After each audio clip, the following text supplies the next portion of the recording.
Hey friends, if you wish to fix slow keyboard response in Windows 11, then please watch this video. Now, if it is a wireless keyboard, then please change its battery. That is the main cause. And once the hardware part is sorted out, here's what we can do with the software.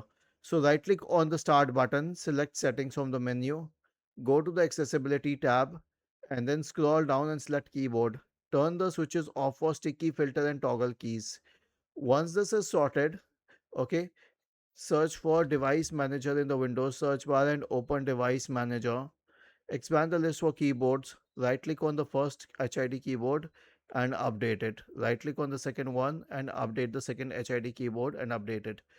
So, this is what is going to help you. And other than this, you can search for Device Manager. Open Device Manager, expand the list for keyboards. Right click on the first one and update drivers. Right click on the second one and update drivers. Was this helpful?